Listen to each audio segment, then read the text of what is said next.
아니, 이더리움은 왜 이렇게 비싼 걸까요? 훨씬 더 빠르고 저렴한 대안들이 꽤 있는데도 말이죠. 그런데 왜 사람들은 기꺼이 이 비싼 수수료를 내면서까지 이더리움으로 몰리는 걸까요? 오늘 이 흥미로운 수수께끼를 한번 같이 풀어보려고 합니다. 자, 데이터를 직접 한번 보시죠. 이거 진짜 놀랍지 않으세요? 이더리움은 하루에 수수료로만 약 270만 달러를 벌어들입니다. 반면에 강력한 경쟁자로 꼽히는 솔라나는 약 7만 달러 정도예요. 이게 무려 40배나 차이가 나는 겁니다. 바로 이 지점에서 우리가 진짜 궁금해지는 거죠. 상식적으로는 당연히 더 싼 곳으로 가야 맞는 거잖아요.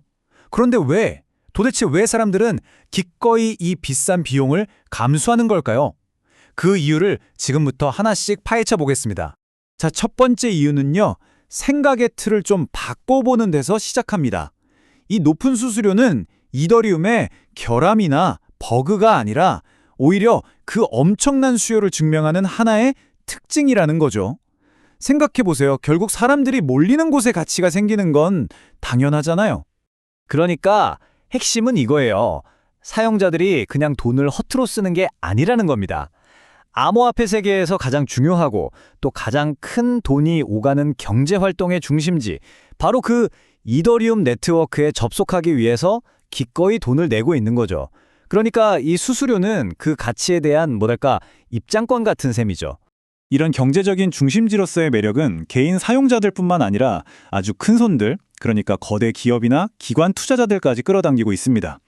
그렇다면 도대체 왜 그들이 이더리움을 그냥 암호화폐가 아니라 핵심적인 재무자산으로 보는지 한번 들여다보죠. 여기 실제 사례가 있습니다. 비트마인이라는 아주 큰 재무관리 기업이 최근에 이더리움 재단으로부터 무려 10,000개의 이더를 사들였어요. 이게 우리 돈으로 하면 약 330억 원이 넘는 엄청난 금액입니다. 이게 그냥 잠깐 투자하고 빠지는 그런 수준이 아니라는 거예요. 이건 이더리움의 미래에 대한 아주 강력한 확신, 한마디로 베팅인 거죠. 그리고 그들의 야망이 어느 정도냐면요. 바로 이겁니다. 5%. 비트마인의 최종 목표는 이더리움 전체 유통량의 무려 5%를 확보하는 거예요. 이 숫자 하나만 봐도 기업들이 이더리움의 장기적인 가치를 얼마나 크게 보고 있는지 확실히 알 수 있죠.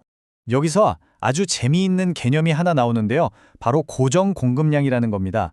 기업들이 이더리움을 사서 단기적으로 팔지 않고 계속 장기 보유하면 어떻게 될까요? 당연히 시장에 돌아다니는 물량이 줄어들겠죠. 자, 경제학의 가장 기본 원리, 수요는 그대로인데 공급이 줄면 가격은 오를 가능성이 커집니다.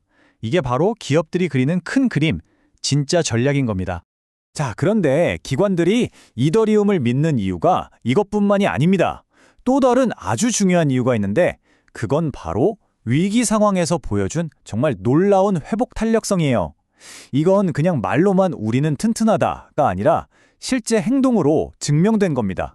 얼마 전에 켈프다오라는 프로젝트에서 정말 큰일이 터졌습니다.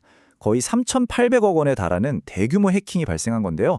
이 여파로 아웨라는 대출 플랫폼이 2,500억 원에 달하는 사실상 떼일 위기에 처한 부실 채권을 떠안게 됐어요. 생태계 전체가 휘청거릴 수 있는 아주 심각한 위기였죠. 하지만 진짜 놀라운 일은 그 다음에 벌어졌습니다. 보세요. 리도, 이더파이, 멘틀 같은 디파이 생태계의 거물들이 너나 할 것 없이 바로 이 손실을 막기 위해 나섰습니다. 마치 약속이라도 한 것처럼 한 몸처럼 움직여서 이 위기를 막아낸 거죠. 전 세계의 이더리움 생태계의 저력을 제대로 보여준 순간이었습니다. 오로스의 한 전문가가 남긴 이 말이 이 상황을 딱 정리해줍니다. 생태계가 위기에 대응하는 방식은 그 장기적인 생존 가능성을 입증한다.